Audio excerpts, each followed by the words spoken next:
Okay, hindi naman to kapihan eh. Wala kang opening statement. Magandang umaga. Ito ang unang araw ng pagre-resume ng sesyon para sa susunod na 6 na araw ng sesyon bago tuluyang magtapos ang ika-19 na Kongreso. Inaasahan namin na siksik at maraming mangyayari at magaganap kaugnay ng pagpasa ng mga makabuluhang lehislasyon. Gayun din, iba't ibang usapin na kailangan harapin ng Senado at ng Kongreso bago kami magtapos sa ika-19 na Kongreso. Sir, bagamat may nakaka-appreciate na priority niyo na yung approval ng mga priority bills, but according to Senator Amy Marcos, yung pag-schedule ng impeachment proceedings, tanggapin na daw na talo na daw yung Ang plenaryo ang dapat magpasya niyan. Klaro naman ang kanyang opinyon at posisyon kaugnay sa bagay na yan. Pero hindi para sa akin na sabihin niya ang posisyon ng kabuuan ng Senado. Pag-uusapan yan sa susunod na mga araw marahil kapag nag-resume ang plenaryo, lalong-lalo na sa tinakdang petsa kung hindi ito mababago ng plenaryo sa ika-11 ng Hunyo.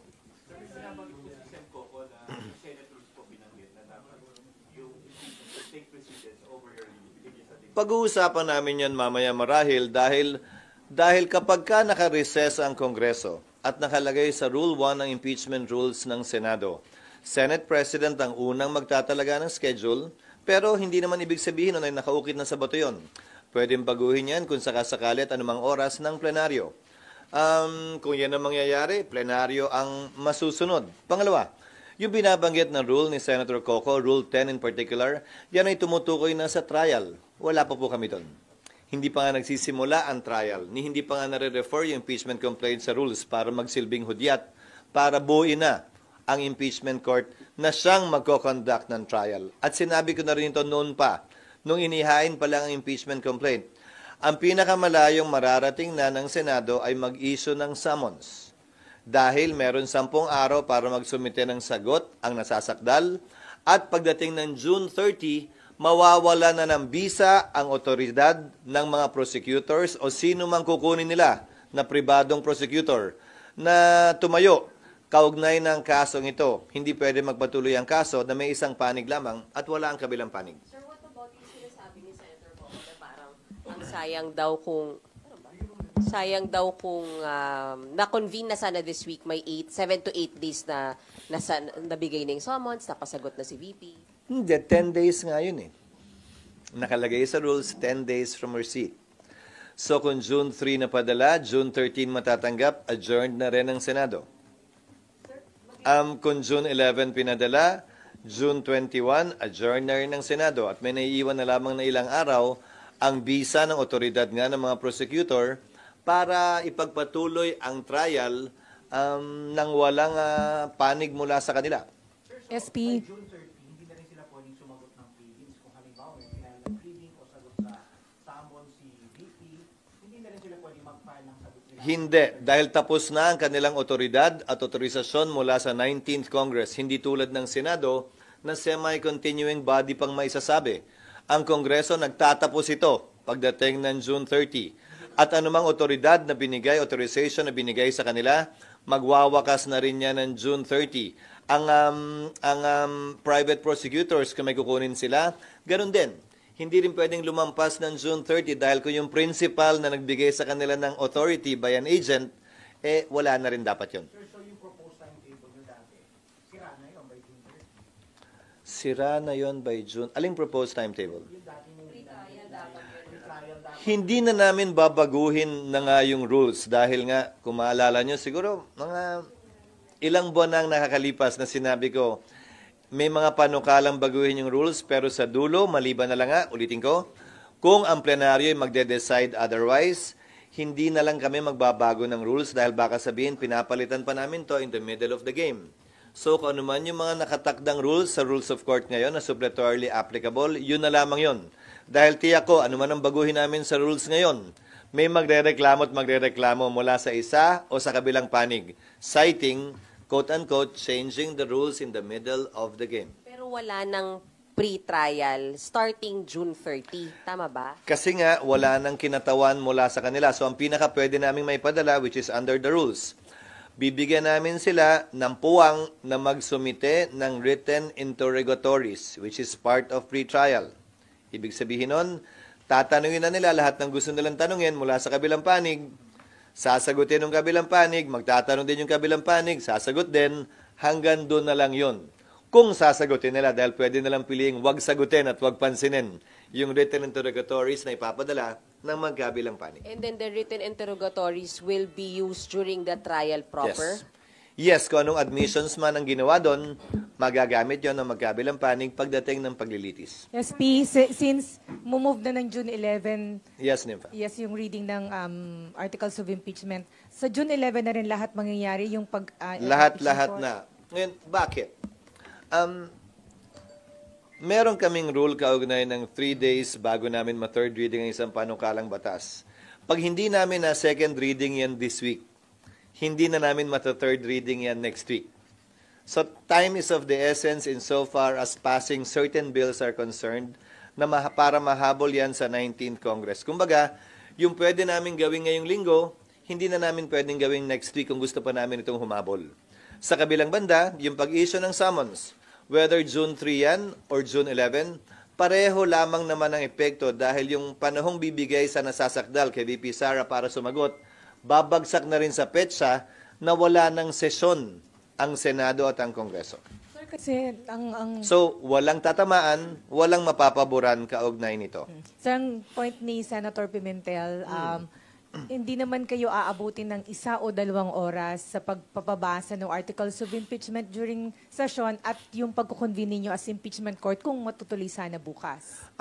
Hindi naman yan nalalaman pa kung anong mga punto ang i-raise ng iba naming kasamahan kapag binuksan at pinag-usapan na ito.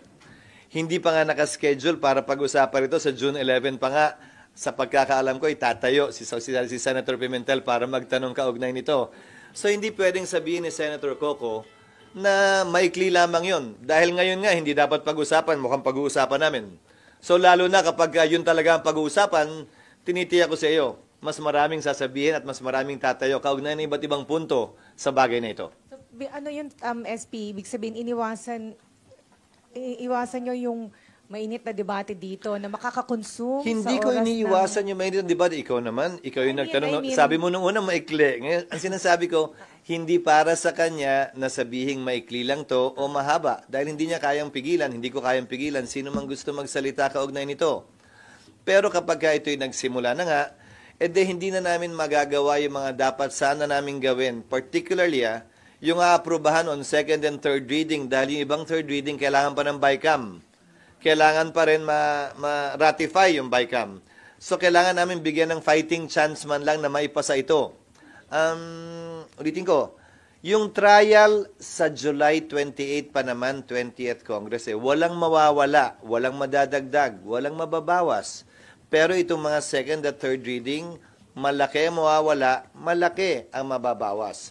Siguro naman, kapag papapiliin tayo sa pagitan ng dalawang pwede nating gawin o dalawang kaling tatahakin natin, doon ka sa mas may magagawa para sa ating mga kababayan. Pero definitely, SP, magko-convene kayo as impeachment court. Otherwise, pag hindi kayo nag-convene before you adjourn, walang impeachment trial next Congress. Tama ba? Kasama yan siguro sa pagdidebatihan dahil ang dami ko nang napapanood na nagbibigay ng kanikanyang opinion. Sa dulo, ano man ang opinion nila, miyembro man sila ng Senado ngayon o hindi, ano man ang opinion ko bilang tagapangulo ng Senado, sa dulo, ang susundin naming lahat, ang desisyon ng plenaryo, ng mas nakararami. The plenary of the Senate is the supreme body of the Senate.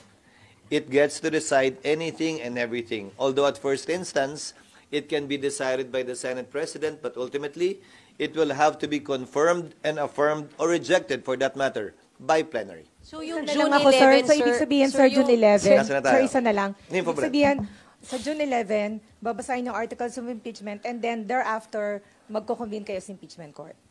At doon din namin pagpapasyan anumang mga motion kung meron mang gagawin, anumang mga objection kung meron man, anumang tanong kung meron man. Ang dulo nun ay magko-convene ng impeachment court kung yan na magiging pasya ng Senado at i-issue yung summons sang ayon sa aming rules para bigyan ng panahon sumagot ang Vice President. Pero since Nakalagay sa Rule 1 ng impeachment rules, if I may direct your attention, it only refers to the Senate President. The Senate President shall set the date when the prosecutors will present the impeachment complaint. Ngayon, initially, yung Senate President, tulad ng sinabi ko, but plenary can decide otherwise if they should decide to do so.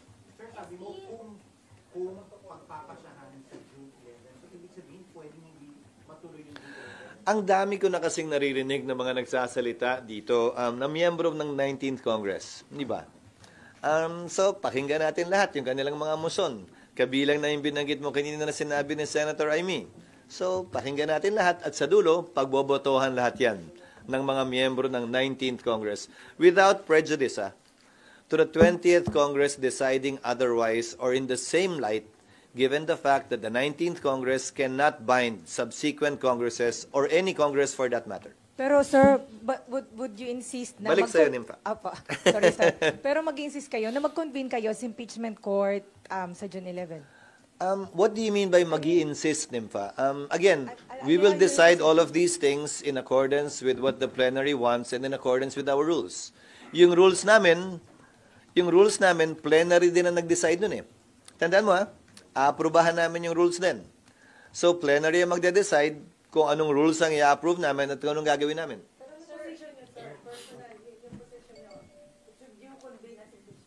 In the natural course, yes. Yun ang dapat mangyari. Unless, as I said, may mag-motion, may mag-object, magbotohan, in the end, plenary will decide. But that is what our rules provide. My answer is yes. June 11 SP. Men. Sir, yung June 11 SP, hindi pa talaga siya nakataga sa bato kasi pwedeng pang yung plenary magsabi na wag na mag-convene sa 11. Nakataga siya sa bato in the sense na yun na yung panahon na darating ang mga miyembro ng Kamara dito dahil wala nang ibang petsa pang naiiwan. Huling araw na namin yun. But the convening, meaning pag nag-decide yung plenary na wag mag-convene sa 11, walang magko-convene. Ginawa yan dati Nag-decide doon sa impeachment ni case ni Erap. Nag-decide sila i-convene 6 days after. Sa impeachment case ni Chief Justice Corona, nag-decide sila na wag mag-convene ng Disyembre, mag-convene na lamang ng Enero. So, may mga president naman kaugnay nun. Ang kaibahan lang nito, tatawid ito ng panibagong kongreso. Ulitin ko, ang 19th Congress, no Congress can bind subsequent Congresses. Hindi kami pwede magpasa ng tinatawag nating irrepealable law. Hindi kami pwede magpasa ng isang bagay na hindi na pwedeng galawin o baguhin pa ng susunod na kongreso. So anumang pasya namin ay binding sa amin, pero hindi binding sa susunod na kongreso. So wala